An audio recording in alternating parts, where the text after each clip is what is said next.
Pronto, começou a gravar. Bom, gente, bom dia a todos vocês, a todas vocês.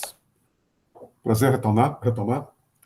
E a aula de hoje é uma aula muito interessante, porque eu vou tomar como ponto de referência aquela discussão que nós travamos na quinta-feira passada, que foi a combinatória entre uma regra jurídica e princípio como forma de destravar o andamento da Constituinte. Ou seja, eu disse para vocês que, num determinado momento, a Constituinte entrou num processo de paralisia decisória, e essa paralisia decisória decorria de um confronto ideológico, por um lado, mas, de outro lado, pela dificuldade de se lidar com os problemas de uma sociedade muito complexa, muito heterogênea, muito dinâmica, onde nós não temos tantas rotinas, onde nós não temos tantas tradições, onde nós não temos tantos comportamentos sedimentados. Quer dizer, quando vocês verificam, por exemplo, como é que se elabora uma norma nos Estados Unidos, ou como é que se elabora uma norma em alguns países europeus, ou mesmo países escandinavos, quando eu falo europeus, falo Alemanha e Suíça, e os escandinavos, vocês vão perceber que quando vocês têm sociedades integradas, com uma distribuição justa de renda, acesso equitativo a uma educação de qualidade, a serviços públicos de qualidade, vocês vão perceber que essas sociedades são sociedades que têm rotinas estabelecidas, elas têm tradições, elas têm expectativas comuns de justiça. E isso permite aos legisladores, isso facilita a vida dos legisladores, porque numa sociedade como essa, vocês acompanham, o legislador acompanha aquilo que já é rotineiro na sociedade. E, portanto, ele pode tranquilamente escrever uma norma sob a forma de uma regra jurídica com conceitos precisos, com conceitos objetivos, com conceitos unívocos. Isso não gera problemas de interpretação. Vocês podem aplicar a lei segundo leva. Mas quando vocês têm uma sociedade como a brasileira, que é uma sociedade de dimensões continentais, com 5 regiões que guardam pouca semelhança entre si, com uma quantidade, vamos dizer, de desvalidos, com um grau de concentração de renda que é absurdo, se torna muito difícil, e com um dinamismo no comportamento social, vocês não têm, o legislador não tem, num determinado momento, a segurança para identificar comportamentos estabelecidos, rotinas estabelecidas, rotinas tradicionais ou comportamentos tradicionais, expectativas comuns de justiça para legislar uma Constituição. Nesse momento, o que é que ele faz? A saída dele é recorrer àquilo que nós chamamos, na teoria do direito, de uma textura aberta, uma linguagem com uma textura aberta. A textura aberta é uma textura baseada em normas programáticas ou principiológicas. Em vez de ele escrever claramente, com um grau de objetividade, premissa maior, premissa menor, possibilitando uma subsunção necessária, uma conclusão necessária, o que nós vamos perceber é que na Constituinte brasileira, o que se fez foi valorizar, nos casos onde não havia consenso, a possibilidade de dar uma aparência de fechamento normativo para uma situação social que não dava segurança aos legisladores, com base numa espécie de mata-borrão, que são as palavras plurívocas, são vamos dizer, as semânticas, palavras polissêmicas, com semânticas indeterminadas, com conceitos indeterminados, com conceitos imprecisos. Então, vejam, dignidade do homem livre, mulher honesta, função social da propriedade, princípio da boa-fé, função social do contrato, são essas expressões principiológicas. O que eu quis dizer na aula da semana passada foi que essa combinatória entre regra jurídica e princípio foi uma estratégia usada principalmente pelos conservadores e pelo pessoal do PT para destravar o andamento da Constituinte. É importante vocês lembrarem que quando a Constituinte foi eleita, o Centrão e os conservadores tinham o controle da Constituinte. Mas o PT, que naquela época era um partido menor, mais motivado do que hoje, mais motivado não necessariamente, mas mais engajado ideologicamente, ele cresceu junto à população com o apoio dos movimentos sociais e mesmo não tendo votos suficientes para emparedar o Centrão, num determinado momento o PT tinha poder de veto. Nesse sentido, é importante vocês lembrarem o que eu disse a semana passada. Na hora de se redigir a Constituição, foram criadas, não se partiu de uma minuta previamente, se partiu do zero, e a partir daí vocês vão perceber que foram criadas 8 comissões temáticas, cada uma com uma subcomissão, portanto foram 24 comissões temáticas, e por fim uma última comissão, que foi a comissão de sistematização. O pessoal da esquerda e centro-esquerda, portanto PT e PSDB, ficou basicamente com a comissão de sistematização, enquanto os setores mais fisiológicos, os setores do agronegócio, os setores do coronelismo do Nordeste, os setores mais corporativos, por exemplo, os empregados das empresas estatais, esses preferiram fazer o lobby em cima das comissões temáticas. Portanto, vocês vão perceber que enquanto os conservadores, os setores mais atrasados da sociedade, os setores mais corporativos, ficaram em torno de 24 comissões temáticas, Estatísticas, a Comissão de Sistematização ficou na mão do PT e do PSDB, do parte do PSDB, e nesse momento aqui, na Comissão de Sistematização, quando aqui chegava das subcomissões temáticas algo muito dividido, algo muito polêmico, a saída era pragmaticamente, retoricamente, amaciar. Amaciar como? Em vez da gente ter conceitos unívocos que dividem, vamos trabalhar com conceitos que são porosos, conceitos que, de certo modo, fazem com que todas as pessoas se sintam representadas nesse conceito. É quase como se eu dissesse para vocês o seguinte: quem de vocês é contra a justiça? Né? Quem de vocês é contra a honestidade? Então, quem de vocês é contra a probidade? Então, quando eu trabalho com o conceito de probidade, eu estou trabalhando com um conceito absolutamente genérico. Quer dizer, tanto um conservador, quanto um progressista, quanto um sujeito do norte, quanto um sujeito do sul, quanto alguém que tem uma renda média muito superior, quanto alguém que tem uma renda média baixa, de classe média baixa, todos, de certo modo, vão se sentir representados na Constituição. O fato é que eu quero começar minha aula de hoje discutindo com vocês por que é que, num determinado momento, houve a necessidade de recorrer a normas e princípios, a regras e princípios, ou seja, a regras com conceitos objetivos e princípios com conceitos muito abertos, muito indeterminados, que a gente chama isso de textura aberta, enquanto as regras têm uma textura fechada. Não é? Porque houve a necessidade, porque houve aquele impasse, porque houve essa negociação entre, por um lado, o Centrão e, do outro lado, o grupo do PT, que foi o grupo mais duro e agiu com muita mobilização e muita capacidade de voz com apoio dos movimentos sociais. Basicamente, o que eu quero chamar a atenção de vocês é para o que foi o contexto da Constituinte. O contexto da Constituinte esbarrou em pelo menos 3 crises, não é? A primeira crise foi uma crise de racionalidade decisória. A segunda crise foi uma crise de hegemonia e a terceira crise foi uma crise jurídica. Não sei se vocês vão fazer, eu não sei, fazer comigo, não é, o curso de Sociologia Jurídica no segundo ano, no ano que vem, mas lá eu detalho mais, eu não tenho tempo, eu detalho mais o que são, não é, o que é a crise de hegemonia e o que é a crise de racionalidade decisória. Basicamente, a crise de racionalidade decisória envolve 2 sistemas. Vamos imaginar a sociedade formada como um conjunto de sistemas. Os subsistemas mais importantes do sistema social são o subsistema político, o subsistema econômico, o subsistema social e o subsistema cultural. Há uma série de outros subsistemas, esportivo, educativo, tecnológico, etc, etc. Eu vou trabalhar apenas com 4. Vou trabalhar com o subsistema econômico e o subsistema político.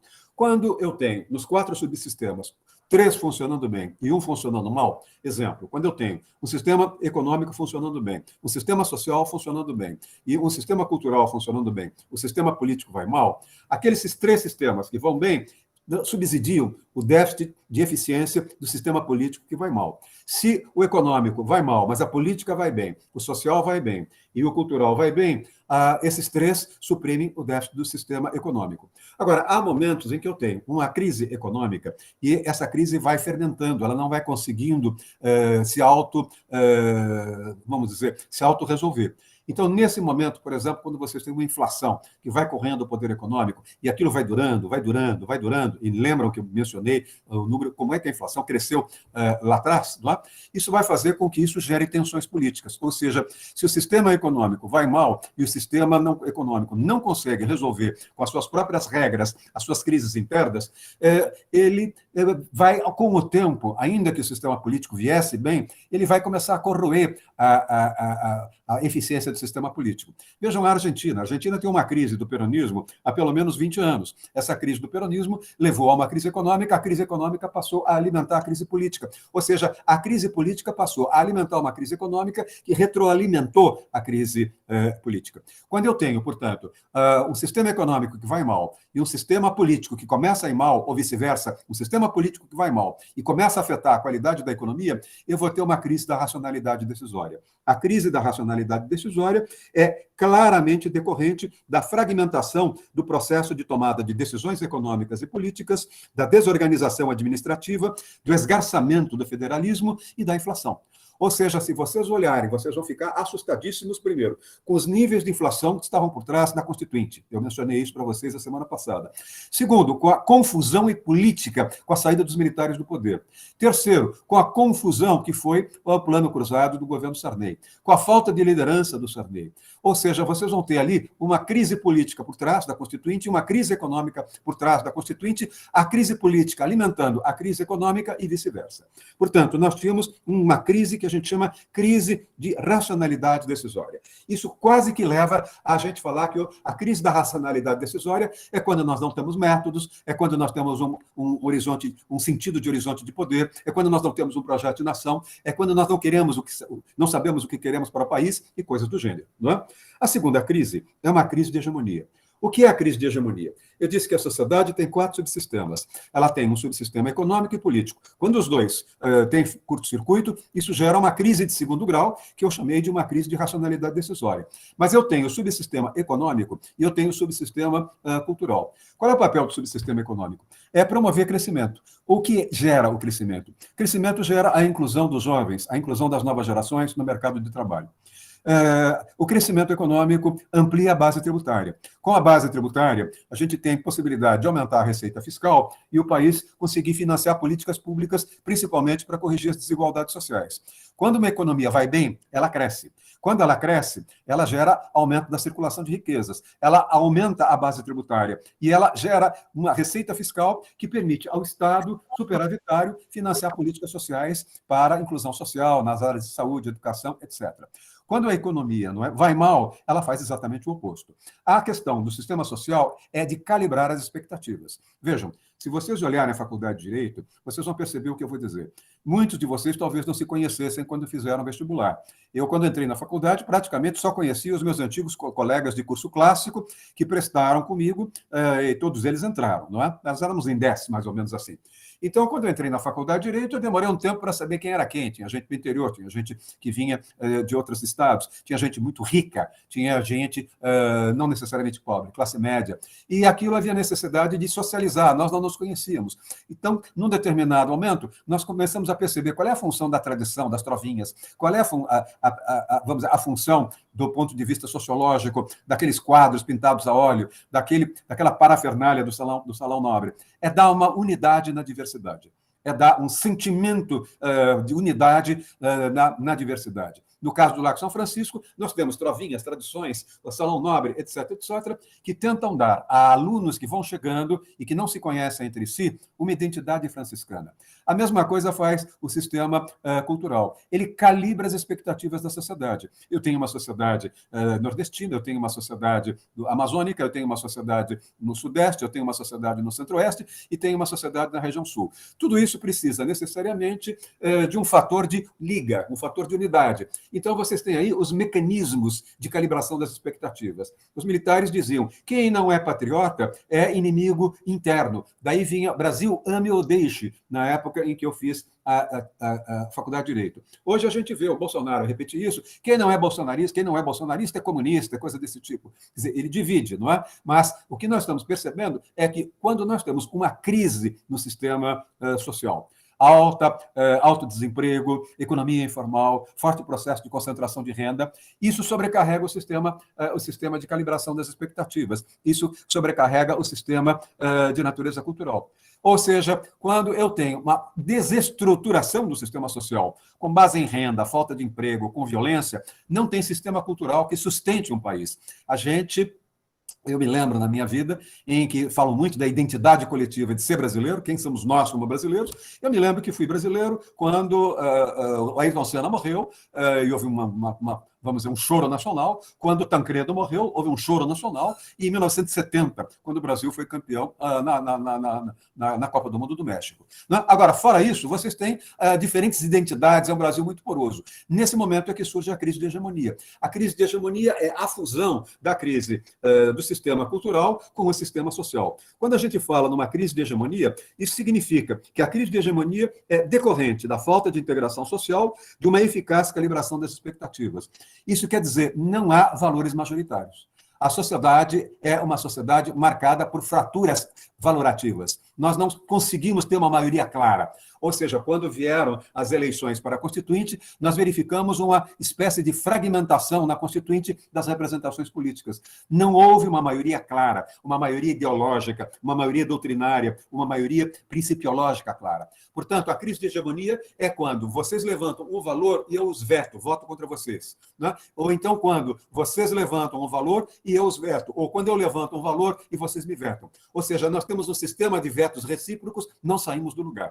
Foi por isso que houve a necessidade de usar a combinatória de princípios e normas para tentar sair dessa crise de hegemonia. E a última crise, a primeira foi a crise de racionalidade decisória, a segunda foi a crise de hegemonia, a terceira crise foi a crise jurídica.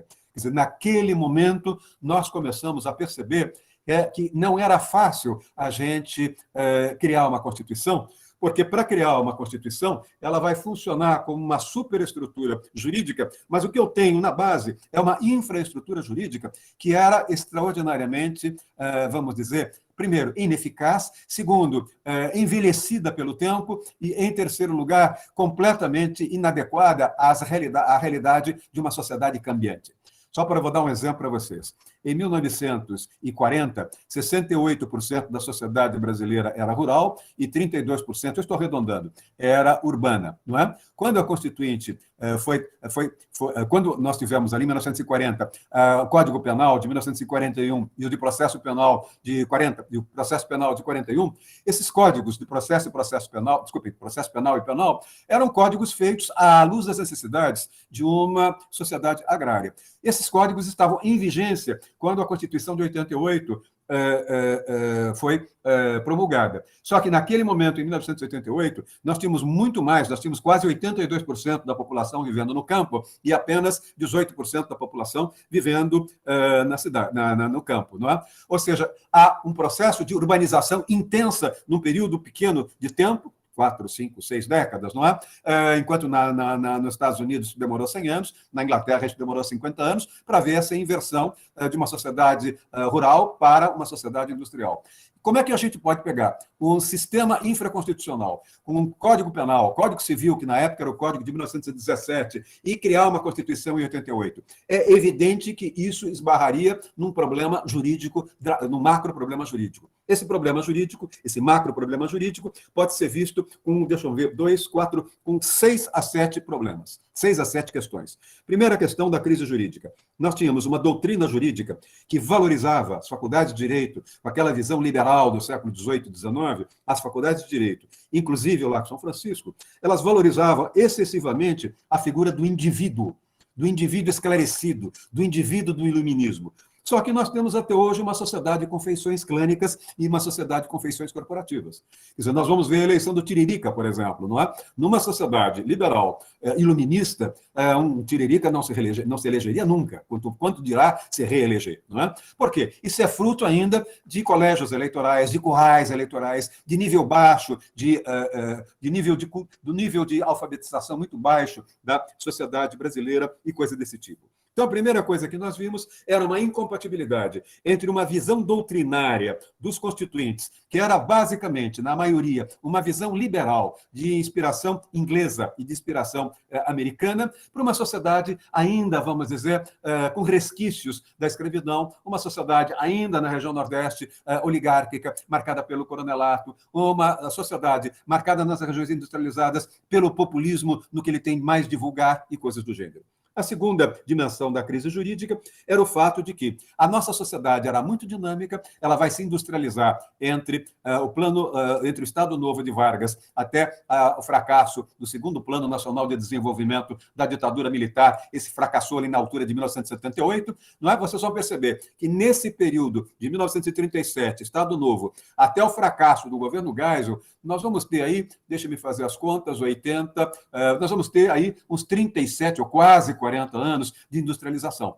Essa industrialização foi uma industrialização que provocou o processo de urbanização do Brasil. Essa urbanização do Brasil também foi acelerada pelo fato do desenvolvimento industrial ter se dado no eixo da Dutra, portanto, São Paulo e Rio de Janeiro. E isso provocou, no momento em que a industrialização começou, um forte processo migratório da mão de obra nordestina e amazônica e paraense, vinda para o sul, para o Rio, ou vinda para São Paulo. São Paulo vieram muitos nordestinos, para o Rio vieram muitos paraenses e muitos amazonenses. Não é? Qual é o problema que eu estou querendo dizer? Isso trouxe uma realidade nova, e essa realidade industrial nova, a sociedade brasileira não era uma sociedade industrializada até os anos 40, podia ter a Moca e o Brás com um esboço de alguma indústria, mas ela não era uma sociedade industrializada, era uma sociedade rural. O que é que vai acontecer? O que vai acontecer é quando ela começa a se industrializar, em 1937, e vamos chegar a 88, essa sociedade já é altamente industrializada. Essa sociedade industrializada é complexa, e por ser complexa, ela gera problemas novos.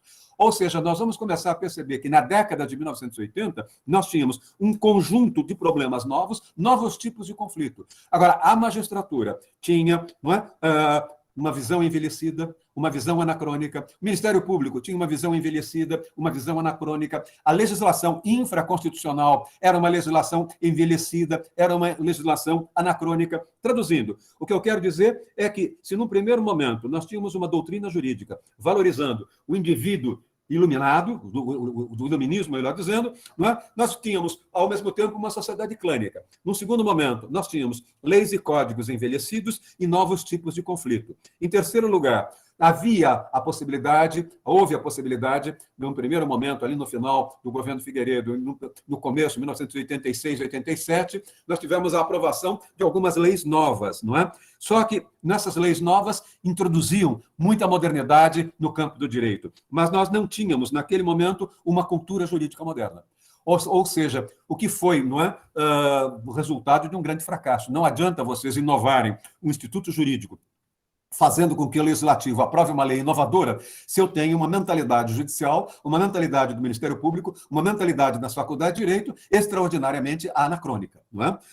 Em terceiro lugar, vocês também vão ter uma situação bastante curiosa. Nós vamos ter o avanço dos movimentos sociais, a partir dos anos 70 e 80, nós vamos ter o avanço dos conflitos que deixam de ser interindividuais e passam a ser conflitos coletivos, só que para que os conflitos coletivos e os conflitos das ONGs e os conflitos dos movimentos sociais possam, num determinado momento, entrar no judiciário, eles precisaram de uma reforma do Código de Processo Civil. Essa reforma foi feita. Ela permitiu os direitos coletivos, ela permitiu os direitos difusos, ela permitiu os direitos mais abstratos. Em outras palavras, o que eu estou querendo dizer é que houve a necessidade de movimentos sociais e mesmo da OAB de lutar por reformas processuais que permitissem a entrada de conflitos coletivos, intergrupos, interclasses e, de certo modo, fizessem com que o judiciário se modernizasse para, num determinado momento, assimilar essa conflituosidade nova. Só que isso vai esbarrar numa espécie de insensibilidade social da magistratura. Uma insensibilidade social da magistratura. O que quer dizer isso? A magistratura não foi capaz de entender, não teve formação necessária. Ali na altura de 1988, os nossos desembargadores tinham 60 anos, tinham nascido em 1928, ou seja, eram homens que vinham de uma visão de mundo franciscana, ou uma visão de mundo das faculdades de direito, absolutamente atrasada em relação à modernidade urbana e industrial de uma sociedade de massas como a brasileira. Ao mesmo tempo, também surgiram novos, naquele momento de 88, 87, 86, nós tínhamos também a distribuição desigual dos direitos adquiridos, ou seja, havia direitos, mas há uma distribuição desigual desses direitos. É o que eu chamei para vocês na aula da semana passada do José Murilo de Carvalho. Os doutores, o cidadão comum e os elementos. Os doutores estão acima da lei, o cidadão comum tem de se submeter à lei e o elemento é a figura do desvalido, do marginalizado, quando é detido pela polícia. Não é? O que eu quero dizer é que nós tínhamos uma distribuição desigual de direitos e, ao mesmo tempo, também nós tínhamos um enorme anacronismo burocrático. Ou seja, o que eu quero dizer é que nós tínhamos as três crises. Esse era o contexto com base no qual a Constituinte foi eleita, com base no qual a Constituinte trabalhou e com base no qual a Constituinte promulgou a Carta de 88. Agora, ao mesmo tempo, também nós temos de olhar quem são os constituintes. Uma maioria esmagadora era formada em direito, mas nós tínhamos progressistas e petistas, comunistas, socialistas formados em direito, mas nós tínhamos gente muito conservadora do agronegócio também formada em direito. Mas Quando eu falo numa ideologia, eu estou falando numa luta ideológica. Agora, quando eu falo do ponto de vista de eu ter um número muito alto, do ponto de vista de bacharéis de direito na Constituinte, o que eu quero dizer é que, basicamente, se vocês olharem, vocês são alunos do Lago São Francisco, devem estar no primeiro ano, mas no quinto ano vocês vão perceber que vocês vão adquirir uma linguagem própria do Lago São Francisco, vão adquirir aquilo que a gente chama de um comportamento estamental da advocacia, vão tender a falar de uma maneira rui-barbasiana, vão tender a introduzir algumas palavras latinas no diálogo, vocês vão, de certo modo, perceber que, independentemente de terem um advogado de esquerda e um advogado de direita, eles vão falar a mesma linguagem. Não é?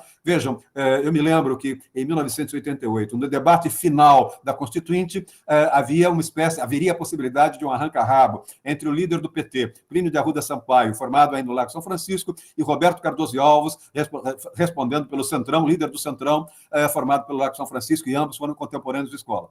Eu consegui pegar uma passagem de avião para assistir, achando que aquilo seria uma sessão histórica. Foi um dos erros que eu cometi, porque simplesmente foi um debate morno. Os dois se respeitavam e usaram uma linguagem normativa aprendida no Lago São Francisco, no pátio, e deixaram de lado as suas divergências ideológicas. Portanto, é isso que eu gostaria que vocês percebessem. Por serem políticos profissionais e por serem, ao mesmo tempo, muitos deles formados em direitos, não é? Em direito, eles tinham uma clara consciência do momento em que eles estavam vivendo. Era um momento de transição do país. E como não eram políticos profissionais, eles sabiam que tudo aquilo que era novo, que eles poderiam acrescentar na Constituição, só daria resultados a médio e longo prazo. Mas como eles são políticos profissionais, eles sabem que dali a 3 anos, ou dali a 2 anos, melhor dizendo, em 1989, portanto, ela foi promulgada a Constituição em 88, dali a 1 ano eles teriam de se candidatar à reeleição. Eles perceberam claramente uma questão que os políticos profissionais percebem, não é? Quais são?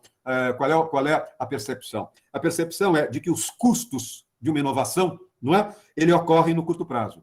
Mas os benefícios só vêm a médio e longo prazo. Portanto, muitos deputados, não é, se contiveram diante dessas 3 crises, porque eles sabiam que se eles polemizassem demais, eles se desgastariam. Os custos de vocês tentarem aprovar uma norma constitucional inovadora é muito alto para o político. E os resultados de uma reforma que introduz direitos sociais, por exemplo, ou introduz uma série de inovações, elas só vêm vamos dizer, a médio e longo prazo.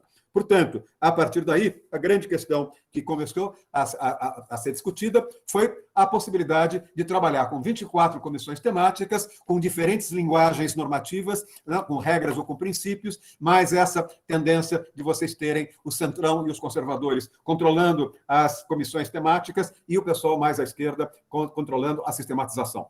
Com isso, quais são, não é? Vamos dizer, quais são as características que nós temos da Constituição? A nossa Constituição tem algumas características curiosas. Em primeiro lugar, não é? Ela tem um texto enorme. Ela foi, na época em que foi promulgada, ela conseguiu ser a maior Constituição do mundo. Hoje ela é a segunda. Ela tem um texto prolixo, ela tem um texto abrangente. E ela foi fortemente influenciada pela Constituição Portuguesa de 1974. A Constituição Portuguesa de 1974 foi escrita, embora tenha havido uma Assembleia Constituinte, ela foi escrita por 2 grandes juristas. Não é? Um conservador, um professor de constitucional vinculado ao salazarismo, Jorge Figueiredo, e um jovem constitucionalista da Universidade de Coimbra, que fazia o seu doutorado na London School of Economics and Political Science, em Londres, chamado Vital Moreira. Vital Moreira era o homem que não terminou o seu PhD em Londres, se candidatou a deputado, a Constituinte, foi o homem da esquerda que negociou com o candidato da direita, era uma assembleia de vários constituintes, mas eram os alfabetizados em direito constitucional e redigiram uma Constituição bastante progressista em algumas matérias e, ao mesmo tempo, muito conservadora na área de economia e em outras matérias. Não é? Então, o que eu quero dizer é que esse texto foi inspirado na Constituição Portuguesa de 74, ele foi um texto enorme, prolixo e abrangente. Era o mais extenso no mundo naquele momento. E ele era composto por princípios, ora, muito vagos, e por normas excessivamente minudentes. Ou seja, havia a possibilidade de se pensar sistemicamente o Brasil, mas havia também uma série de questõezinhas, não é? Do tipo, o Colégio Dom Pedro II tem de ficar sediado no Rio de Janeiro, e coisas desse tipo. Com isso, nós temos a possibilidade de fazer hoje uma análise das virtudes e dos pecados da Constituição. As virtudes da Constituição são as seguintes. Primeiro, o Poder Executivo teve aumentado o seu poder de apresentar emendas à Constituição. Quer dizer, a possibilidade, criou-se aí a proposta de emenda constitucional, as PECs, não é?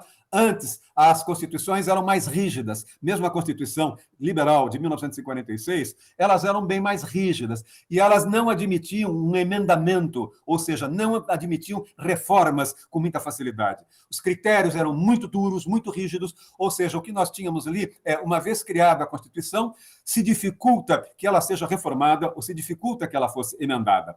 A virtude da Constituição de 88 foi que ela rompeu essa tradição, que era uma tradição brasileira. Ela permitiu que o próprio Executivo propusesse ao Congresso propostas de emenda constitucional para atualizar o texto constitucional em função da dinâmica do desenvolvimento econômico, da modernização econômica brasileira.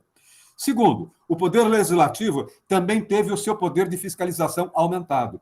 Como é que o Poder Legislativo fiscaliza o Executivo? Por meio de um tribunal que só tem tribunal no nome, ele não é do Judiciário, é o Tribunal de Contas da União. O Tribunal de Contas da União foi inteiramente alargado nas suas competências, o que significou uma vitória enorme do Congresso, do Poder Legislativo, em matéria de fiscalização dos atos orçamentários do Executivo. Até, mais ou menos, a promulgação da Constituição de 88, o Tribunal de Contas da União era um órgão que, no fundo, fazia uma espécie de controle via direito administrativo das contas brasileiras.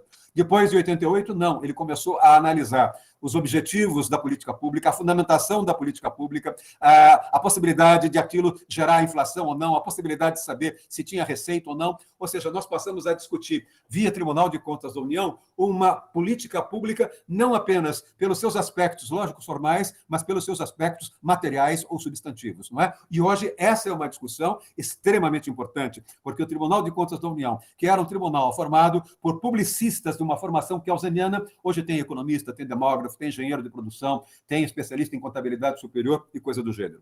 Em terceiro lugar, nós vamos perceber que o Poder Judiciário também teve a sua jurisdição aumentada. Seja por causa dos princípios, que deu uma enorme força interpretativa para os juízes de primeira instância, seja porque o poder de acessar o Supremo para arguir a inconstitucionalidade de leis do Legislativo ou de atos administrativos do Executivo, ela foi expandida. Até a Constituição de 88, eram pouquíssimos os atores que podiam arguir a inconstitucionalidade de leis aprovadas pelo Congresso ou a inconstitucionalidade de atos administrativos do Executivo.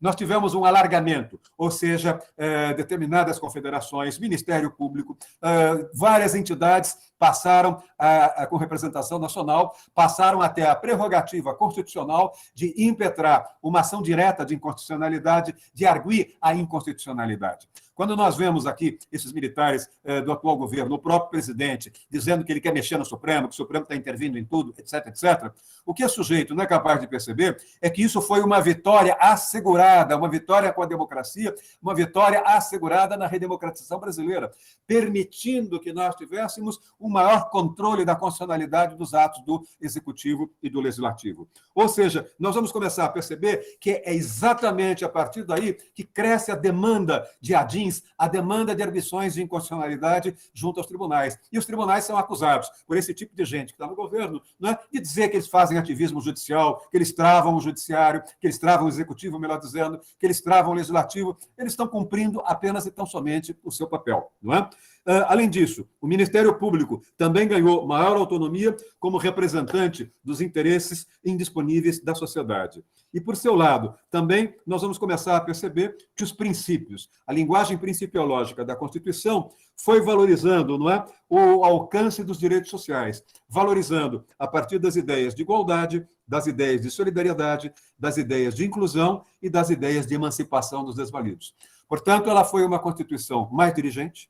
Portanto, ela foi uma Constituição que ampliou as prerrogativas dos poderes, ela ampliou as prerrogativas do Executivo, do Legislativo, do Poder Judiciário, do Ministério Público, ao mesmo tempo, aumentou significativamente o número de direitos sociais e justificou os direitos sociais em nome da igualdade, da solidariedade, da inclusão e da emancipação.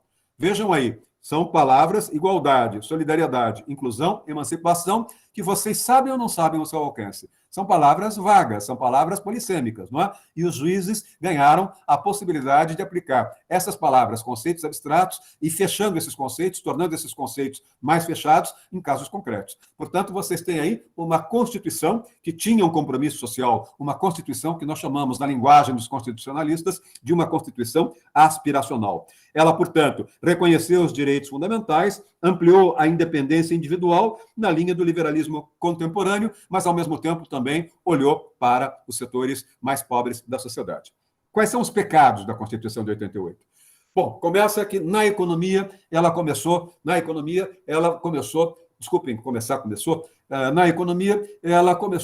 a tentar controlar o Banco Central e fixou a taxa de juros em 2%, num contexto em que a inflação era já bem acima de 12%, num contexto de 12% ao ano, quando a inflação já era acima de 20% ao mês. Ou seja, naquele ano de 86, vocês se lembram, a inflação deve ter chegado a 232%, eu não me lembro se é um número fechado, é 200 e alguma coisa, não é? Vejam, no momento em que a Constituinte promulga um artigo dizendo que a taxa máxima de juros que se aplica no Brasil é de 12%, e eu tenho uma inflação naquele ano de 88 de mais de 1.000%, portanto, uma taxa perto de quase 100%, aquilo inviabilizava o controle da inflação. Aquilo, de certo modo, tirava os instrumentos do Banco Central para tentar controlar a inflação. Vejam agora, no Conselho de Política Monetária, que está nos Estados Unidos ou agora no Brasil, essa decisão foi tomada ontem, que manteve 13,75, isso para controlar uma inflação que é alta hoje. Mas imaginem lá atrás, com uma inflação num teto de 12%, com uma inflação ao ano, com uma inflação anual de 1.000%. Segundo, não é? Nós tivemos também um pecado da Constituição, que foi tirar prerrogativas e serviços prestados pela União e colocar nos estados. Tirar serviços dos estados e colocar nas prefeituras. Tirar serviços prestados pelas prefeituras e colocar nos estados. Tirar serviços prestados pelos estados e colocar na União. Não é? Houve uma tentativa de reorganizar racionalmente a administração pública brasileira a partir dos entes federativos e subfederativos. Só que, na hora de vocês atribuírem, não é, as funções para prefeituras, para os estados e para a União, isso funcionou. O problema é que eles não foram capazes de fazer a transferência racional do orçamento. Ou seja, prefeituras ganharam mais funções, mas não tiveram acréscimo na sua receita fiscal. Os estados ganharam novas funções, mas não tiveram um acréscimo de impostos. A União foi obrigada a assumir fatores, uma série de questões novas, mas também ficou sem ter a possibilidade de ampliar, criando novos impostos. Quer dizer, houve um descompasso entre, de um lado, a racionalização da administração pública a partir de um princípio federativo e, de outro lado, a falta de uma distribuição mais lógica, mais racional de recursos para a União, para os estados e para os municípios. Ao mesmo tempo, também, nós vamos ter um problema complicadíssimo, que é o problema da aula de hoje. Eu estou olhando muito o relógio, estou falando depressa por isso. Não é? Qual é o problema? Nós começamos a perceber, não é? Lá em 1988, e eu sugiro a vocês a leitura de um texto, eu posso até dar esse texto para vocês, deixa eu pegar aqui. É um texto brilhante de dois professores, um é da Fundação Getúlio Vargas e outro é do Departamento de Ciências Sociais da Faculdade de Filosofia. Um se chama... Meu Deus do céu, onde eu botei? Um deles se chama Rogério Bastos Arantes e o outro se chama Cláudio Gonçalves Couto. Infelizmente, eu não sei onde eu botei. Eu pus aqui... Ah, está aqui, já achei. O texto deles se chama Construção Democrática e Modelos de Constituição. Rogério Bastos Arantes e Cláudio Gonçalves Couto. É um texto que foi publicado pela revista Dados de Ciências Sociais, do Rio de Janeiro, volume 53, número 3, 2010, páginas 545 e 585. Para vocês que vão fazer constitucional, é vital vocês entenderem o que eu vou dizer, é vital vocês entenderem esse texto, não é? É importantíssimo vocês entenderem esse texto. Construção democrática e modelos de constituição, não é? É muito interessante. Mas voltando à aula, não é? Me inspirei nesse texto para pegar alguns números dessa que eu vou apresentar a vocês, não é? Quando nós olhamos até 1988, nós tivemos uma forte expansão nos anos 50, nos anos 60, do direito administrativo, do direito tributário, do direito econômico, do direito financeiro. O direito econômico, o direito financeiro, o Código Tributário Nacional, que foi criado pelo Roberto Campos no governo do Castelo Branco, e a segunda reforma tributária, que vem com o Geisel, não é? Tudo isso estava na legislação infraconstitucional. Ou seja, isso era objeto de lei ordinária, isso era objeto de lei extraordinária. Ao mesmo tempo, quando eu olho essas leis, vamos dizer, esse direito econômico, esse direito financeiro, esse direito tributário, ele tem uma série de alçadas dos municípios, sistema tributário dos municípios, o sistema tributário dos estados, o sistema tributário da União, ele tem uma série de questões econômicas relativas aos municípios e são questões realmente questões de políticas públicas, seja questão de varrição, seja questão de oferta de água, serviço de água e esgoto, seja prestação de determinados serviços na educação, isso é matéria de política pública. Qual foi o erro da Constituição? O erro da Constituição foi, por pressão dos coronéis do Nordeste, por pressão de prefeitos de todo o país, por pressão de setores corporativos, de funcionários da administração pública, direta e indireta, houve uma forte pressão para que uma legislação infraconstitucional fosse constitucionalizada. Qual é a diferença? A diferença é que, para eu mexer na Constituição, eu preciso de 4 votações, sendo em cada votação eu tenho de ter uma maioria de 3/5, 2 votações no Senado e 2 votações na Câmara. Nas leis ordinárias e nas leis extraordinárias, esse quórum é muito mais baixo. O que é que vai acontecer? O que aconteceu é que, no momento em que eles constitucionalizaram a legislação infraconstitucional, primeiro, eles constitucionalizaram aquilo que é claramente algo que vai ser mudado a cada vez em que o prefeito perde uma eleição e entra outro, que um governador perde a eleição e entra outro, que um presidente da República é reeleito, não é reeleito, vai entrar outro. Ou seja, essa legislação tributária, econômica, administrativa, ela precisa ter uma certa flexibilidade, porque o Brasil é um país federativo, não é? No momento em que a Constituinte conseguiu constitucionalizar, colocar como norma constitucional matéria de direito tributário, matéria de direito econômico, matéria de direito administrativo, que era infraconstitucional, ela vai criar um problema de gestão do país. Ela vai criar um problema de gestão das prefeituras, de gestão dos estados, de gestão da União. Não é? Essa foi a questão. A primeira questão que eu disse foi a questão do teto, do taxa de juros de 12% ao ano. A segunda questão foi a transferência de responsabilidades federativas em que eles se atrapalharam na área de transferir recursos. A terceira questão foi a constitucionalização do direito econômico financeiro, que até então fazia parte da legislação infraconstitucional, o que, de alguma forma, congelou, ou melhor, engessou os instrumentos do Ministério da Fazenda, do Ministério do Planejamento e do Banco Central. Além disso, não é? Nós tivemos um problema que é o problema mais dramático. A Constituição de 1988 agravou, aí vai entrar o que vai aparecer aqui, ela agravou um problema de subrepresentação no Brasil. Esse quadro que eu estou apresentando está relativamente... eu preciso atualizar, o Lucas vai me passar a atualização e depois eu reatualizo para vocês. Vejam o que eu quero dizer. Desde a era Vargas, né, é algo que eu não vou conseguir dar na aula de hoje, mas desde a era Vargas há um princípio que é um princípio que veio com o varguismo.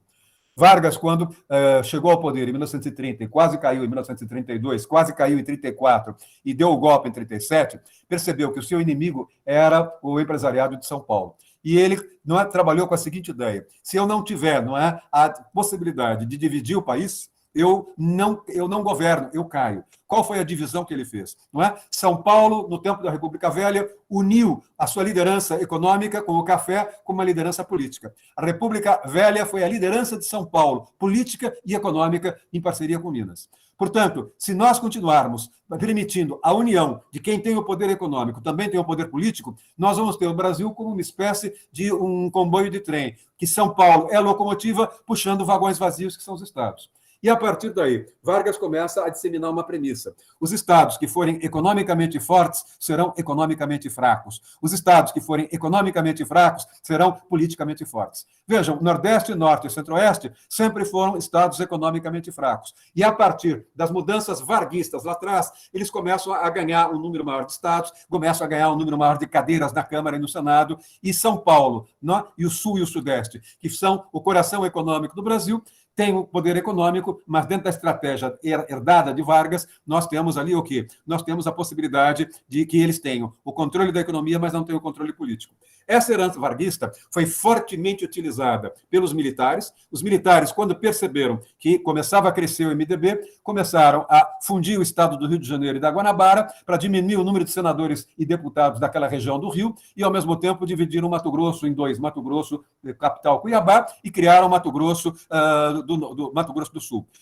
Portanto, para o Centro-Oeste, criaram mais 3 vagas de senador e mais um grupo de deputados. Depois foram criando, já vinham criando outros estados. Quando veio a Constituinte criou o estado de Tocantins, criou o estado do Centro-Oeste, criou o estado do Amapá e o estado de Roraima. Portanto, para cada estado novo dos estados das regiões mais fracas, vieram pelo menos mais 9 senadores e mais não sei quantos deputados. E, ao mesmo tempo, vocês tiveram, não é, uma espécie de fixação de um teto, não é? Fixaram um teto. Os estados mais populosos somente podem ter 70 deputados. Não podem, independentemente da população, os estados do Sul e do Sudeste só podem ter até 70 deputados. Agora, os novos estados do Amapá, de Roraima, de Tocantins, eles têm de sair com uma bancada para a Câmara dos Deputados de, no mínimo, 8. Com isso, eles distorceram, criaram um cidadão de primeira classe e um cidadão de segunda classe. E aí é que vocês vão perceber. Vejam que isso vai resultar numa disparidade. Eu tenho 42% da população morando no Norte, Nordeste e Centro-Oeste, e a maioria da população morando no Sul e no Sudeste, de 58% versus 42%. Agora, o eleitorado maior está concentrado no Norte, no Sul e Sudeste, 62%. E o eleitorado menor está controlado no Norte, Nordeste e Centro-Oeste. Por que Lula e Bolsonaro concentram a disputa na fase final no São Paulo e Rio, não é? E Minas? Porque eles têm ali 62% do eleitorado. Hoje está em 64%. Não é? E isso vai fazer uma distorção. Essa premissa varguista, estados economicamente fracos, politicamente fortes e inverso, vai fazer com que os estados do Norte, Nordeste e Centro-Oeste tenham 38% do eleitorado, mas controlem 52% dos assentos na Câmara. E onde tem a maioria, as regiões Sul e Sudeste, que tem a maioria do eleitorado, 62%, somente ficam com 48%. No Senado, não é? Se nós colocarmos o Centro-Oeste, vai dar 74%. O Lucas me mostrou alguma coisa que vai cair por algum motivo, esse 74%, mas ele continua acima de 54%, 55%, pelo que eu vi, e 26% no Sul e no Sudeste. A pergunta que vocês podem me fazer, ou fazer um professor de teoria do Estado, é: a democracia brasileira é democrática, com esse quadro de distribuição regional de assentos na Câmara e no Senado, não é? A partir da premissa varguista? O que é que isso vai gerar? Isso vai gerar o Centrão. A força do Centrão toda está nas bancadas do Norte, Nordeste e Centro-Oeste. Se eu começar a perceber, vocês vão identificar que na Constituinte de 88, os setores mais modernos eram o PSDB e o setor do PT, que tinham a sua base do eleitorado no São Paulo, na região Sul e na região Sudeste. Ou seja, nós vamos perceber que a Constituição, num dos seus pecados, foi aumentar a perversão do federalismo brasileiro, ampliando a sobre-representação político-legislativa dos estados economicamente fracos e deixando os estados economicamente fortes subrepresentados. Esse é um dos fatores chaves, não é? Todas as vezes em que o presidente da República, seja Fernando Henrique, seja Lula, seja Temer, seja Dilma, seja Bolsonaro, lá atrás, não é? Nós vamos perceber que os seus partidos são fracos. Para se eleger, eles se elegem geralmente com uma base eleitoral forte na região Sul e Sudeste, mas, na hora de governar, eles não têm outra saída. Por que eles não têm outra saída? Porque a maioria do parlamento vem de políticos profissionais, vem de políticos padrão centrão das regiões Norte, Nordeste e Centro-Oeste. Portanto, os presidentes, para governar, precisam fazer uma coalizão partidária de sustentação no Congresso. É o tal presidencialismo de coalizão. Nas aulas de Sociologia do Direito, eu mostro, por exemplo, que o Fernando foi eleito com 52% dos votos na primeira instância, só que o partido dele controlou, no primeiro mês, apenas 30% do Senado e menos ainda da Câmara. Ele precisou se aliar ao PTB, ele precisou se aliar ao MDB para poder governar. Vejam, isso aconteceu depois com o Lula, isso aconteceu com a Dilma, isso aconteceu com o Temer e isso aconteceu com o Bolsonaro, que no caso do Bolsonaro, ele foi capturado pelo Centrão. Não é? Isso vai, como eu disse, gerar uma série de problemas, porque todos os deputados e senadores, principalmente das regiões Norte, Nordeste e Centro-Oeste, têm uma visão de mundo paroquial. não têm uma visão de país, eles têm uma visão de município ou uma visão de governo. Enquanto muitos políticos eleitos pelo Sul e Sudeste para o Senado e para a Câmara eram homens que vinham da universidade e que tinham uma visão de Brasil. Você podia ter um projeto de esquerda do PT para o Brasil, podia ter um projeto mais de direita dos liberais do PFL de Santa Catarina, mas o fato é que esse pessoal olhava o Brasil a partir de uma visão sistêmica. Com isso, não é? O que nós temos aí é exatamente uma Constituição que cometeu alguns pecados capitais. Quais são os pecados capitais que a Constituição acabou cometendo? Um dos equívocos mais graves da Constituição foi misturar questões estruturais, foi misturar questões de estrutura política, ou seja, quais são as regras do jogo político, como é que o Estado se define, como é que eu separo os poderes, como é que eu regulamento as eleições, não é? Nesse sentido, não é? Eles misturaram, não é, questões estruturais com problemas conjunturais e com problemas circunstanciais. Eles pegaram, não é, colocaram no mesmo texto constitucional coisas que são de necessidade, de duração longa, e coisas que são facilmente consumíveis em pequeno período de tempo. Não é? Essa ideia de vocês começarem a criar pormenores e especificidades, isso poluiu a Constituição. E aí é que vai surgir uma mistura. A Constituição misturou o quê? Ela misturou, em alguns momentos, muito dirigismo, muito intervencionismo, que limita a liberdade da economia, e, de outro lado, ela também criou um mecanismo de aquilo que nós chamamos na Constituição portuguesa de Constituição dirigente. Em vez de deixar o chefe do executivo ter a discricionariedade para fazer o orçamento e o legislativo para aprovar o orçamento, a Constituição de 88 foi uma Constituição que foi ela própria assumiu deixar o presidente da República e os governadores com pouca discricionariedade para administrar o orçamento. Como é que eles fizeram isso? Tanto vai para a educação, tanto vai para o ensino superior, tanto vai para a segurança, tanto vai para o Nordeste, tanto vai para o Sudeste, tanto vai para isso. Ou seja, ela engessou, não é, o orçamento. Eu me lembro, quando veio lá atrás, vocês não eram nascidos, a ideia do orçamento participativo do PT, lá em Porto Alegre, com o prefeito Tarso Genro. Eu participei de uma discussão com o prefeito de São Paulo, o ex-prefeito de São Paulo, Olavo Setúbal, que era dono do Banco Itaú, e com o Tarso Genro. Os dois se deram maravilhosamente bem, e o Olavo perguntou para o Tarso Genro como é que funcionava o orçamento participativo. Mas lá pelas tantas, ele perguntou qual é o percentual do orçamento participativo. E o Tarso Genro, que foi depois ministro, governador pelo PT do Rio Grande do Sul, foi ministro da Justiça e ministro da Educação, disse, pela Constituição, eu só posso, no orçamento participativo, colocar em discussão 3% do orçamento. O resto é engessado. Não é? Esse engessamento veio da Constituição, veio da Constituinte. Não é? Com isso, ele restringiu o poder do presidente, o poder do governador de definir o conteúdo de determinadas políticas públicas. Com isso, a Constituição misturou normas constitucionais como regras definidoras das estruturas do Estado com normas constitucionais políticas que tratam da definição dos objetivos das políticas públicas. Vejam, é esse quadro que eu quero apresentar que o Lucas colocou. Nós, no Brasil, usamos a palavra política para tudo. No espanhol e no francês, nós usamos a palavra política para tudo. No inglês, nós fazemos uma separação entre política, politics e política policy. Não é? O que é a polity?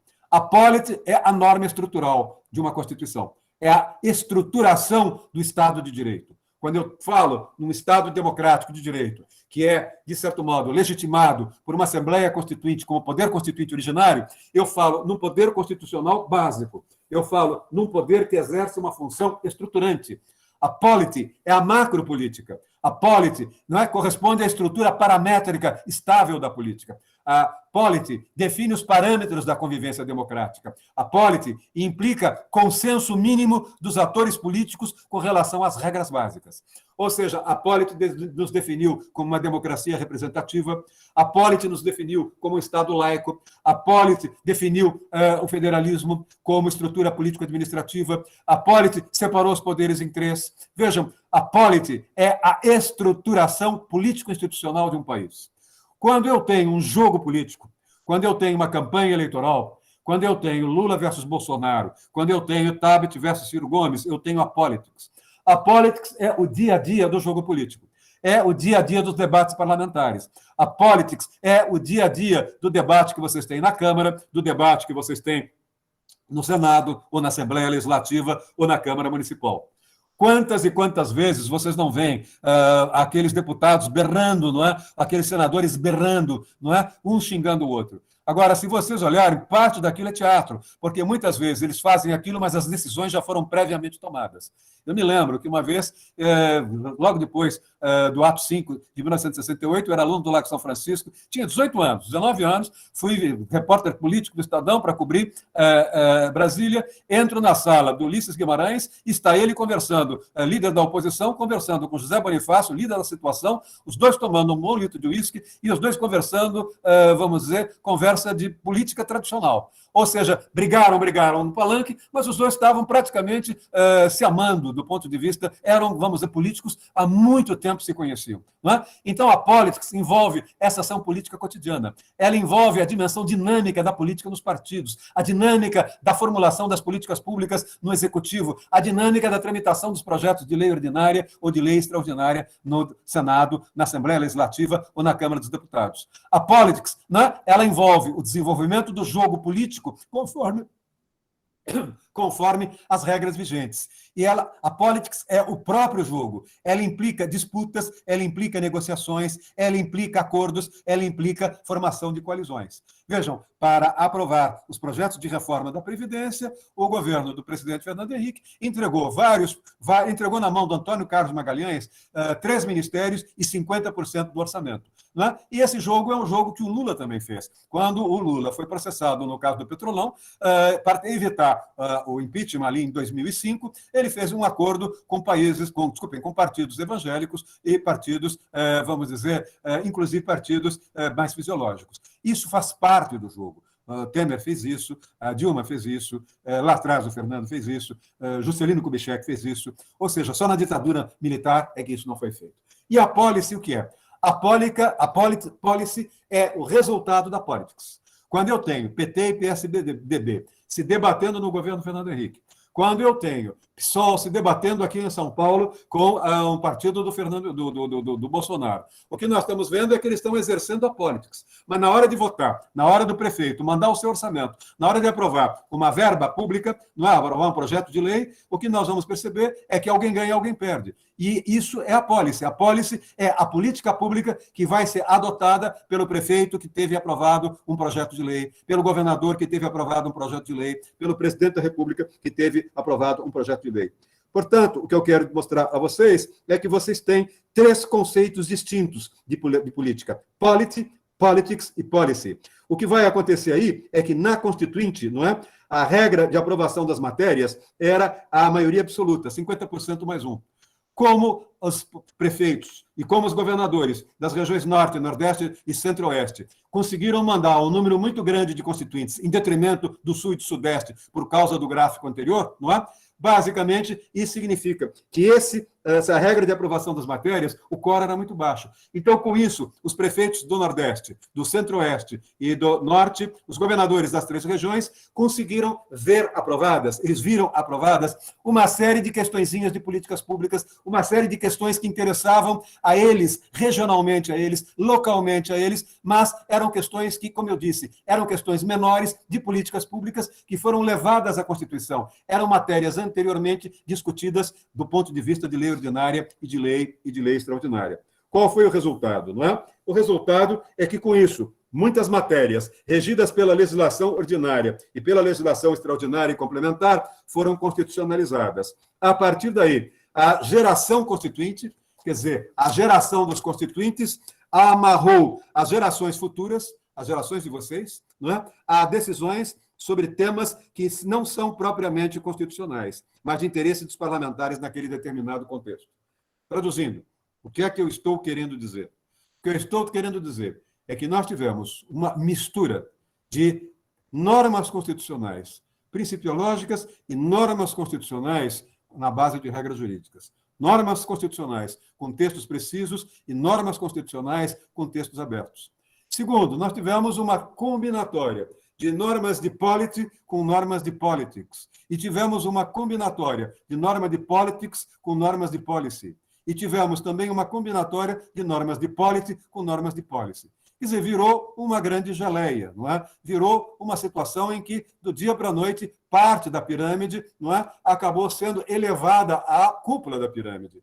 E na cúpula da pirâmide, eu tenho um processo de emendamento, que será o tema da semana que vem, eu tenho um processo de emendamento que é diferente do processo de lei ordinária. O processo de lei ordinária é um processo que tem um quórum relativamente simples. O quórum para uma emenda constitucional, o quórum para uma PEC, como eu disse, envolve 4 votações. E essas votações, todas as 4, precisam ter 2/3 dos votos válidos. E, ao mesmo tempo, eu tenho 2 votações na Câmara e 2 votações no Senado. Traduzindo, o que eu estou querendo dizer e insistindo nisso, não é, é que a geração constituinte, a geração dos constituintes, amarrou as gerações de prefeitos futuros, amarrou a geração de governadores futuros. Em outras palavras, as políticas públicas que foram, não é, constitucionalizadas obedeceram aos desejos de prefeitos que queriam garantir a sua reeleição. Não é? Eles tinham sido eleitos em 86 e eles queriam garantir a sua reeleição em 1990.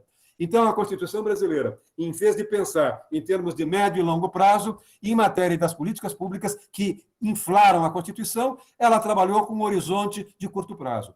Esse é um problema grave. E aí vocês começam a perceber um segundo problema. A Constituição criou uma eleição a cada 2 anos. Nós temos uma eleição neste ano, nós temos uma eleição para presidente da República, um senador para presidente da República, um senador, deputado federal, governador, Assembleia Legislativa. 2018, desculpe, em 2020, nós tivemos uma eleição para prefeito. 2024, nós teremos uma eleição para prefeito. Isso vai fazer, no momento em que nós introduzimos na Constituição, junto com a polity, uma série de normas de políticas públicas que dizem respeito à politics e às policies, isso significa, não é, que nós introduzimos no debate constitucional questões que interessam aos prefeitos, questões que interessam para os governadores. Os governadores são eleitos em 1 ano, dali a 2 anos são eleitos prefeitos. Muitos prefeitos são eleitos e aqueles que deixam a prefeitura já se preparam para serem candidatos a governador ou candidatos a presidente. Com isso, o que é que nós tivemos? Nós tivemos um processo de condicionamento partidário, de um processo de condicionamento fisiológico, um processo de condicionamento do coronelato ou do populismo, com um excesso de politics, um excesso de policy na polity. Ou seja, a Constituição, em vez de ser uma estrutura normativa para todo o país, ela começa, muitas vezes, a discutir questões menores de politics e de policy. É como se, no regimento da Faculdade de Direito, a gente estivesse discutindo a formação de um currículo, por exemplo, para a graduação. E, de repente, a gente está discutindo o currículo do primeiro ano, o currículo do segundo ano, e alguém diz, o currículo do primeiro ano, se nós citarmos o professor tal, que é um professor que tem nome de sala, aí a gente tem de dar, que o aluno vai ter de ter uma nota mais difícil de ser tirada. Quer dizer, vejam, eles começam a perder, a fazer uma série de bobagens, muitas vezes, fazendo currículos, tentando misturar respeito a antigos juristas que, de certo modo, trabalhavam com um direito que já, de certo modo, foi sucateado. Não é? A ideia do regimento é você ter algo que permita a escola funcionar, mas, ao mesmo tempo, que dê uma questão de politics para que ela possa adotar a sua policy na reformulação dos programas. Não é? É o mesmo problema do Lago São Francisco. A estrutura do Lago São Francisco amarrou polity, politics e policy. Nesse momento, para vocês mexerem na estrutura curricular, no momento em que vocês têm uma expansão brutal da história do direito anglo-saxônico, nós temos a enorme dificuldade de mexer com direito romano e direito medieval. Não é? Vejam, é isso que eu quero chamar a atenção para vocês na Constituição de 88. Ela misturou as bolas. Não é? Ela deveria ter se limitado a trabalhar com a polity, deixar aquela legislação da politics lá na infra-legislação constitucional. É no momento em que ela mistura, não é? Isso significa que ela vai permitir que os constituintes, com bases locais e regionais, incorporassem na Carta matérias menores relativas a políticas públicas locais ou a políticas públicas regionais, e que os constituintes, com uma atuação ideológica, valorizassem, não é, os princípios constitucionais como função social da propriedade e do contrato. Não sei se vocês perceberam o que quero dizer. Enquanto os constituintes, com base local, padrão centrão, ou regional, padrão centrão, incorporaram matérias menores relativas a políticas públicas na Constituição, os constituintes com uma atuação ideológica, geralmente o pessoal do PT, ou Fernando, ou Mário Covas, ou Serra, do PSDB, eles valorizaram princípios constitucionais como função da propriedade e do contrato.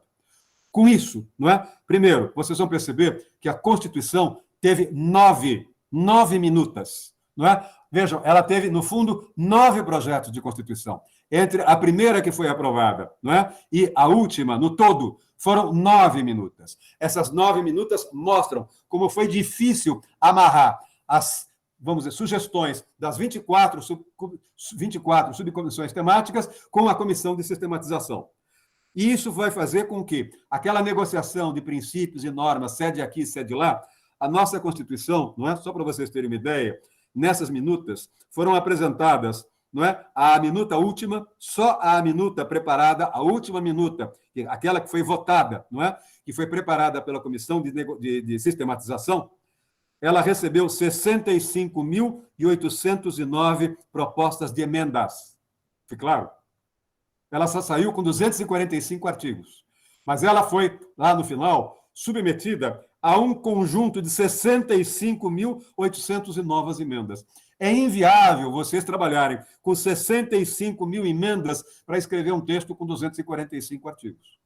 Então, vejam, vocês tiveram aí um processo brutal de negociação num determinado momento, o que explica por que a Constituição brasileira tem grandes virtudes, ao mesmo tempo que ela tem grandes pecados, e alguns desses pecados são pecados capitais. E na semana passada, eu disse a vocês que é melhor deixar como está, porque essa tensão, do ponto de vista do regionalismo eleitoral, estados economicamente fracos, politicamente fortes e vice-versa, ela aumentou ainda mais e, neste momento, o Centrão controla toda a máquina burocrática da Câmara, toda a máquina burocrática do Senado. Basta ver quem são os presidentes do Senado e o presidente da Câmara. O que eu quero é que vocês percebam que quando nós vamos olhar a Constituição teve essas características. Os constituintes com bases locais e regionais incorporaram na Constituinte matérias menores relativas a políticas públicas de prefeituras ou de governos, ou questões regionais, e os constituintes, com uma atuação mais ideológica, valorizaram os princípios constitucionais como função social da propriedade e do contrato. Desse modo, a Constituição ficou com 245 artigos. Agora, tem um detalhe. Quando a gente leva na conta, não só os artigos, mas leva na conta os parágrafos e os incisos, a Constituição brasileira tem um total de 1.627 dispositivos. Quer dizer, se eu somar 245 artigos, mais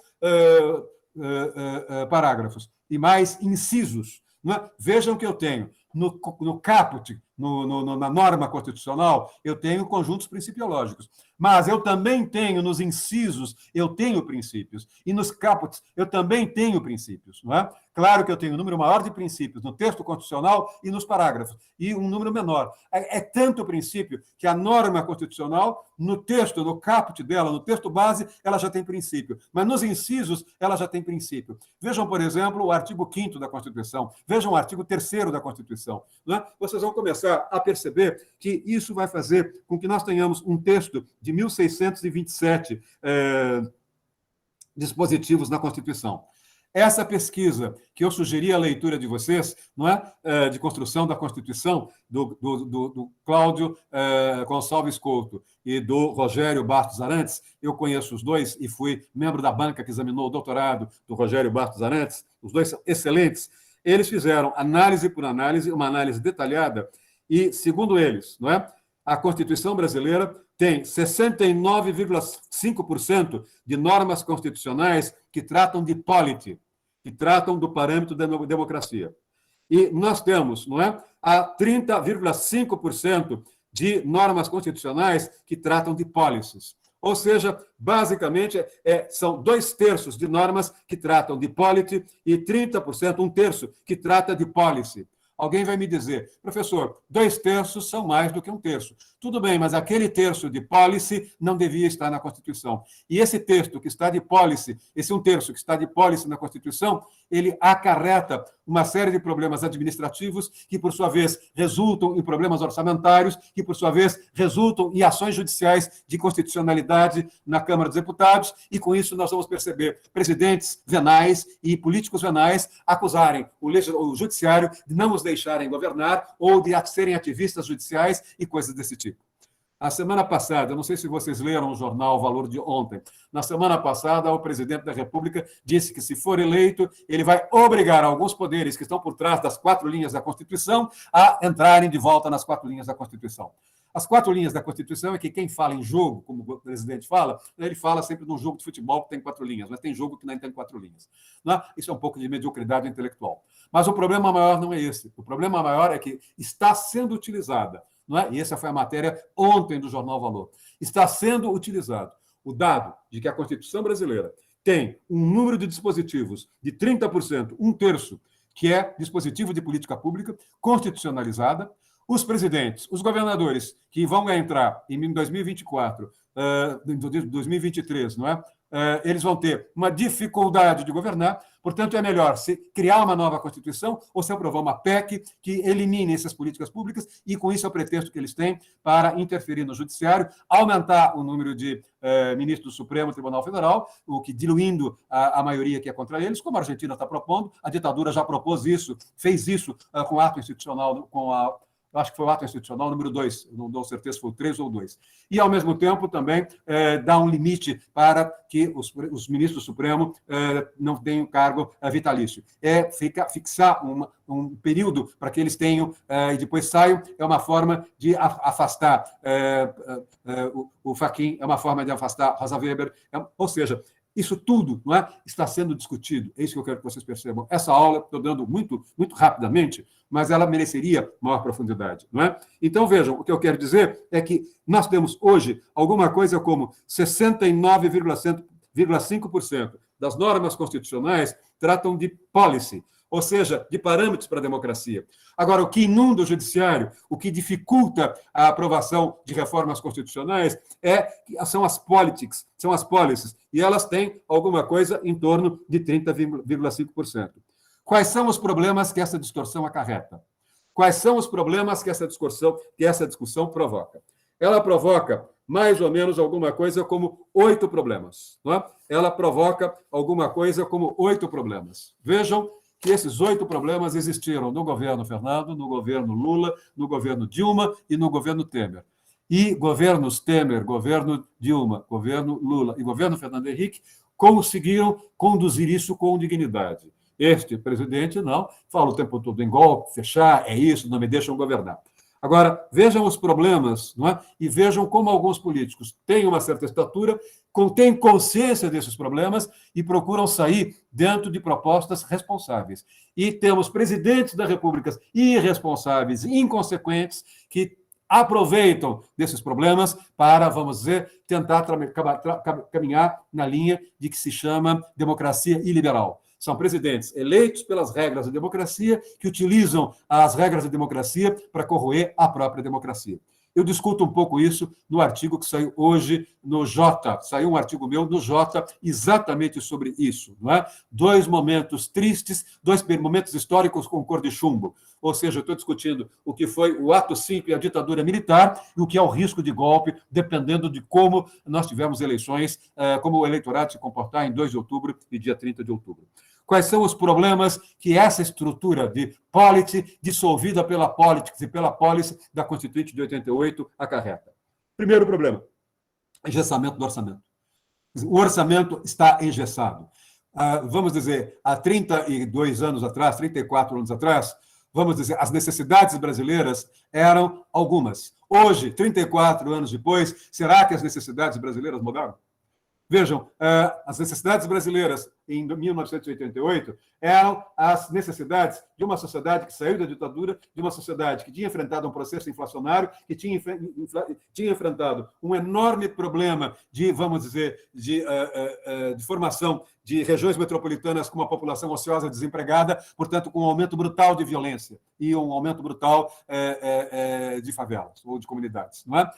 Hoje, em 2022, não é? Ou, desculpem, hoje, em 2022, muitas das nossas necessidades educacionais mudaram. Na área de ciência, na área de educação superior, na área de saúde pública. Ou seja, no momento em que nós tivemos as policies sendo corroídas, a polity sendo corroída pelas politics e pelas policies, nós vamos ter aí a questão do engessamento orçamentário.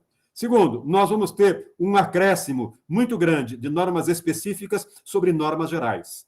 Ou seja, em alguns momentos, um país como o Brasil precisa ter uma política para todo o Brasil, para toda a sociedade brasileira. Mas como nós temos um conjunto muito grande de normas midundentes e de normas específicas, as específicas acabam sendo sobrepostas às normas gerais. Como as normas específicas foram feitas por grupos de lobby, isso significa que corporações do funcionalismo estatal, coronéis do Nordeste, membros do Centrão, determinados empresários de determinados segmentos marginais, eles conseguiram, com normas específicas, exceções para não recaírem sobre eles as normas gerais. Quer dizer, nós vamos ter aí desonerações, nós vamos ter aí uma série de questões em que nós percebemos que quanto maior é o número de normas específicas sobre as normas gerais, mais insegurança jurídica nós temos. Maior é o número de problemas levados ao judiciário. E isso que é chamado de ativismo não é uma iniciativa da magistratura, é uma iniciativa de deputados, de prefeitos, de presidentes, é uma iniciativa de partidos que, dentro de regras confusas, acabam recorrendo aos tribunais todas as vezes em que perdem uma votação no Congresso ou todas as vezes em que o presidente da República tem um projeto derrotado na Câmara ou no Senado. Quer dizer, nós temos, portanto, engessamento de orçamento, acréscimo de normas específicas sobre normas gerais, redução da discricionariedade dos governantes, introdução de normas principiológicas que são difíceis de serem interpretadas, a subsequente judicialização da administração pública e da política, levando os tribunais a terem de lidar permanentemente com a tensão entre normas voltadas às polity e normas voltadas às policies.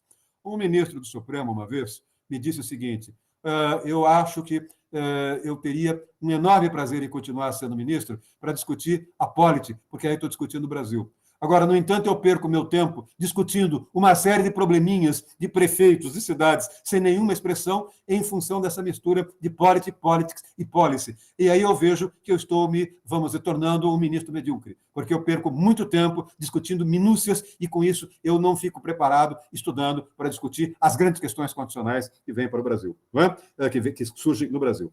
Ao mesmo tempo, também, nós vamos perceber que o próprio Supremo Tribunal Federal, que é encarregado de promover o controle da constitucionalidade das leis, acaba ele próprio, com seus 11 ministros, correndo o risco de se converter numa instância de julgamento de conflitos envolvendo políticas públicas. Quer dizer, é nesse momento que o Supremo se torna uma quarta instância. É nesse momento que, de repente, do dia para a noite, o ministro do Supremo está discutindo se o prefeito de, sei lá, Ivaiporã, nem sei onde fica Ivaiporã, não sei nem se existe uma prefeitura de Ivaiporã, deve ter, existe sim no Paraná, não é? Eu quero dizer que, num determinado momento, ele perde, não é, um tempo enorme para discutir uma questão que interessa exclusivamente a uma prefeitura de Xiririca da Serra e coisa do gênero, não é? E, com isso, vocês vão perdendo, o Supremo vai tendo problemas de legitimidade, problemas de autoridade, ele nunca foi tão xingado e não tão mal compreendido como agora. Quer dizer, quando eu vejo, nessa última manifestação do 7 de setembro, não é, pedindo ao presidente que feche os ministros, ou que ele xingue os ministros, ou que ele mude os ministros, isso é fruto dessa estrutura que veio da Constituinte, dessas confusões que eu estou mencionando a vocês. Tudo isso vai fazer com que nós tenhamos várias fontes de geração de tensões, de pressões por revisão constitucional. Isso explica a explosão das PECs. Eu publiquei no Estado da Arte, a revista de arte, cultura e política, que infelizmente acabou esse mês que passou, mas eu publiquei, o Lucas pode passar isso para vocês, mostrando claramente que essa explosão de PECs nos últimos tempos, não é, decorre exatamente disso. Qual é o problema das PECs? As PECs tentam exatamente, não é, aquilo que era policy ficou superado, não pensem que vem polity. São outros prefeitos e outros governadores que querem introduzir a sua policy e a sua politics na polity. Ou seja, nós vamos tendo uma Constituição que vai se desmanchando, ela vai, de certo modo, se degradando. O texto, eu não me lembro do título, mas tem a palavra degradação. Nós estamos, nesse momento, trabalhando com uma ideia de degradação da Constituição. Nós estamos trabalhando com a ideia da degradação da Constituição. Há um professor da UERJ que vai publicar um artigo chamado Espírito da Constituição de 88 está se degradando, não é? Vai havendo uma perda gradual, constante e profunda da autoridade constitucional da Constituição, porque ela vai, num determinado momento, não é, lidar o tempo todo com policy político. mesmo as propostas de emenda constitucional dos 2 últimos governos, principalmente a deste governo, muitas dessas propostas de emenda constitucional são de políticas de policy, não é para ganhar a eleição, são políticas absolutamente populistas. Ao mesmo tempo, vocês têm deputados como Arthur Lira, que votou contrariando o regimento do próprio Congresso, da própria Câmara, votou 2 sessões com um interstício de algumas horas, ou a mesma coisa aconteceu no Senado. Quer dizer, vocês vão tendo, com essa estrutura que eu estou mostrando para vocês, vocês vão tendo revisões contínuas, PECs contínuas. Tudo isso acaba permitindo a imposição de vontades momentâneas de uma maioria conjuntural sobre as maiorias futuras. Traduzindo, vejam, por exemplo, algo que eu disse em muitas palestras que eu dei aí na faculdade ou para as outras universidades aqui no exterior. Basicamente, o presidente da República, esse atual, foi eleito acidentalmente. Né? Ele elegeu uma maioria acidental. Se ele mexe na Constituição, vem um presidente que talvez não seja um presidente acidental, tem uma dimensão mais estrutural, ele é obrigado a mexer. Perde a eleição, não se reelege, vem um novo presidente acidental. E com isso, a cada 4 anos, nós estamos mexendo numa Constituição que deveria ser mais duradoura. E ela vai se tornando uma Constituição mais insegura, porque ela é mais precária. Não é? Com isso, o que é que eu estou querendo dizer? Nós estamos correndo o risco de revisões contínuas que acabam permitindo a imposição de vontades momentâneas de uma maioria conjuntural sobre as maiorias futuras. Como é que eu posso concluir a aula de hoje? Eu consegui dar aula, é uma aula com muita matéria, eu tenho mais 5 minutos pelo que eu estou vendo aqui. Em suma, o que eu quero dizer basicamente é o seguinte: constituições que contêm apenas normas fundamentais, ou seja, Constituição que tenha apenas normas fundamentais de polity, ou seja, pacto constitucional básico, que exerce uma função estruturante, que corresponde à estrutura paramétrica estável da política, que define os parâmetros da convivência democrática, que implica consenso mínimo dos atores políticos com relação às regras básicas. Quando eu tenho uma Constituição como essa, que é o caso da Constituição americana, ela é duradoura.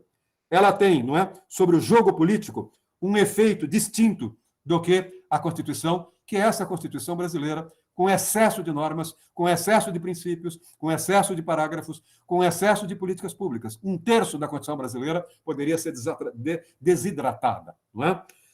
Então, o que é que nós temos aí?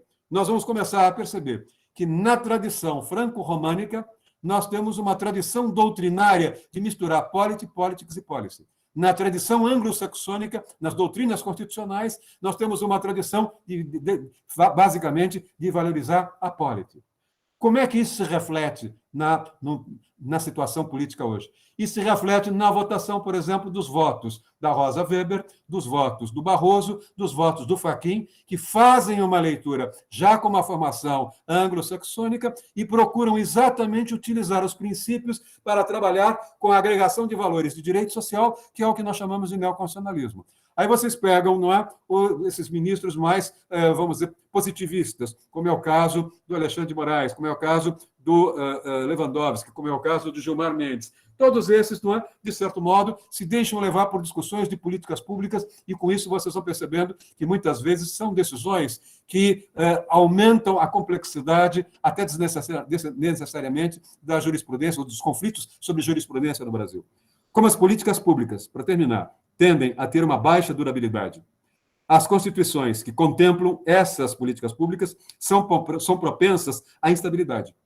Ou seja, elas são naturalmente geradoras de crises políticas. É isso que eu quero dizer.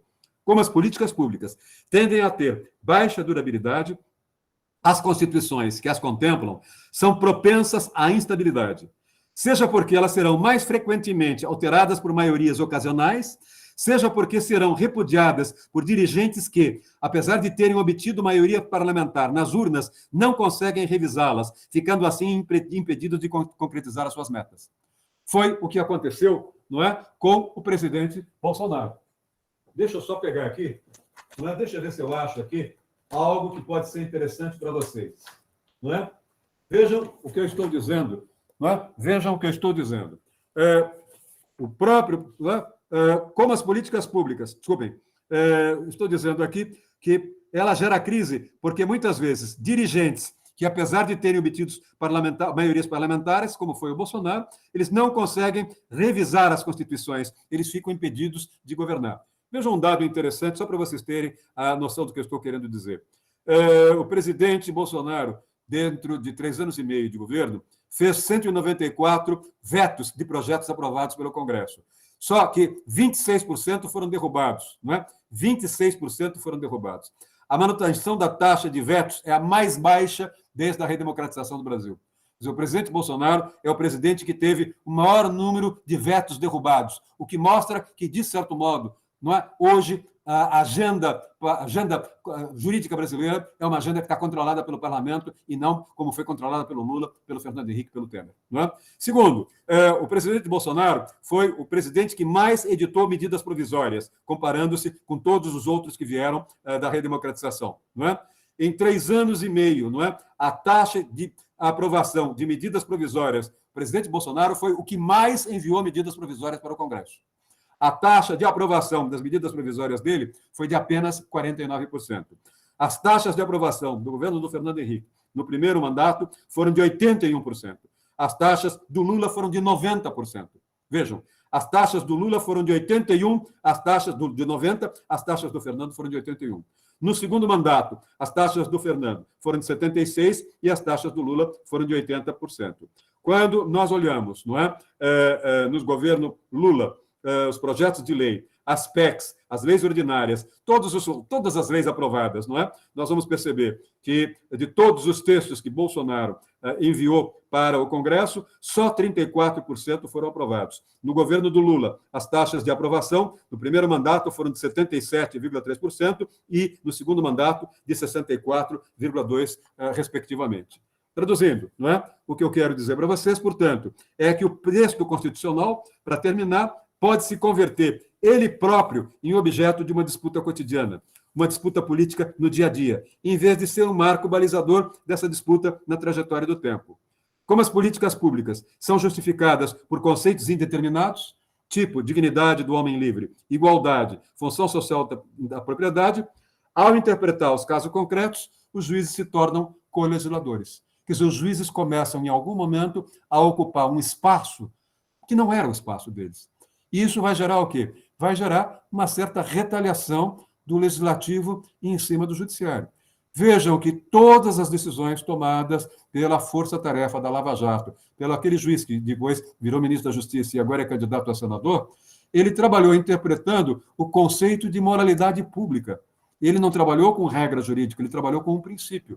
E fica claro hoje, quando nós olhamos para o passado, que aquelas leituras eram politizadas. Quanto outros ministérios, promotores de ministérios públicos, quanto outros desembargadores, quanto outros ministros de tribunais superiores não fizeram a mesma coisa, não é? Portanto, essas constituições grandes, muitas vezes, propiciam o impasse da governabilidade que atinge os 3 poderes, não é? Portanto, eu termino a minha aula aí e faço uma avaliação global. Eu tenho mais 3 aulas apenas a dar. Nessas 4 aulas que eu dei, vamos ver se vocês anotam as perguntas que eu vou fazer. São perguntas para as quais vocês vão ter ainda direito constitucional, vocês vão ter, portanto, daqui 1 ano, daqui dezembro do ano que vem, quando terminarem os 2 semestres de constitucional, vocês vão poder responder essas perguntas. A Constituinte foi convocada para redemocratizar o Brasil e para definir um projeto de nação para o Brasil. Um projeto de nação que nós não temos até hoje. Não é? A pergunta que eu faria, a primeira pergunta foi: qual é o tipo de sociedade que a Constituinte, de fato, desejou construir para o Brasil? Qual era o modelo de sociedade? Qual era o tipo de sociedade, não é, que, de fato, a Constituinte desejou construir para o Brasil? Se vocês falarem uma sociedade justa, isso é um conceito polissêmico. Eu quero saber o que é um conceito de uma sociedade justa, não é, com um conceito unívoco. Não? Eu quero uma sociedade justa, mas eu vou distribuir a renda de que maneira? É isso que eu estou perguntando. Não é? Portanto, qual foi o tipo de sociedade que a Constituinte desejou construir? Segundo, como dividir as responsabilidades na construção dessa sociedade? Terceiro, que critérios e, principalmente, quais objetivos deveriam determinar a divisão das tarefas jurídicas e das tarefas sociais? Quarto, de que modo distribuir socialmente o produto das atividades econômicas? Quinto, como constitucionalizar participação política com institucionalização jurídica? Enfim, não é? São estas as perguntas que eu gostaria que vocês anotassem, se puderem, e tentassem, não responder numa prova, não é relevante responder na prova, mas tentassem, depois que vocês aprenderem constitucional, vocês vão aprender a dogmática do direito constitucional. Não existe sociologia do direito constitucional nas disciplinas de Estado, e muito menos teoria do Estado, e muito menos na disciplina de direito constitucional. Quer dizer, a ideia da disciplina de sociologia da Constituição é exatamente mostrar, muitas vezes, como algumas das discussões que nós temos em matéria de dogmática constitucional, de doutrina constitucional aqui no Brasil, elas são discussões que, de certo modo, têm pouco a ver com o funcionamento real da sociedade brasileira. É como na aula que eu dei ontem de pós-graduação, Metodologia do Ensino do Direito, da Ciência do Direito. Quer dizer, nós temos, basicamente, isso está aqui, inclusive, isso foi publicado na revista da Direito GV, são professores e alunos do Largo São Francisco que saem da Faculdade de Direito e escreveram para a GV artigos dizendo o seguinte, só para vocês terem uma ideia, me permitam aqui, esta é uma aluna da qual eu fui orientador do mestrado e do doutorado, deixa eu ver aqui o que ela vai dizer, vai dizer basicamente o seguinte, os dogmatas de direito constitucional problematizam um ensino jurídico deficiente pela demonstração de dois tipos de consequências. A produção do saber sobre os estudantes de um imaginário distorcido em relação à realidade e, por outro, a limitação concreta que esse ensino impõe àqueles que, sem condições de enfrentar os problemas substanciais que uma sociedade apresenta ao direito, se tornam pseudo-juristas. Vejam o que ele está dizendo. É um estudante que hoje é professor e procurador da República. Ele está dizendo o seguinte, a produção sobre os estudantes de um imaginário distorcido em relação à realidade, ou seja, é um direito constitucional distorcido, que tem pouco a ver com a realidade brasileira e tem muito a ver, muitas vezes, com a Constituição americana ou com a Revolução Francesa. Com isso, eu termino a minha aula. Espero que vocês tenham gostado. Na semana que vem, eu vou discutir com vocês ainda a questão do emendamento. Ela é importante. Eu fiz uma inversão, eu deveria ter dado uma aula sobre Weber e como é que o jurista vê a Constituição e como é que o economista vê, mas ela vai ser dada possivelmente na penúltima aula. A semana que vem deve ser uma aula sobre o emendamento da Constituição. Quando uma Constituição sofre muitas reformas, num determinado momento, ela se degrada. Ela deixa de ser uma Constituição do ponto de vista substantivo. Ela deixa de ser uma polity. Ela passa a ser uma diarreia normativa ou uma hiperjuridificação. Hiperjuridificação é um conceito traduzido diretamente do alemão. Diarreia legislativa é um conceito traduzido pelos franceses. É um conceito menos fino, mas vocês entendem o que eu quero dizer. É isso que nós estamos tentando, o Campilongo, o professor Lucas e eu estamos tentando passar para vocês no primeiro ano. No meu primeiro ano, acho que do Lucas também, nós nunca tivemos matérias desse tipo. São matérias que trabalham com uma visão problematizante. Nós saímos de questões que são problemas estruturais da sociedade, da economia, da política, das instituições, para, de certo modo, prepará-los do ponto de vista de torná-los estudantes reflexivos e, portanto, capazes de levantar as questões que merecem boas respostas dos professores de vocês. Muito obrigado. Lucas.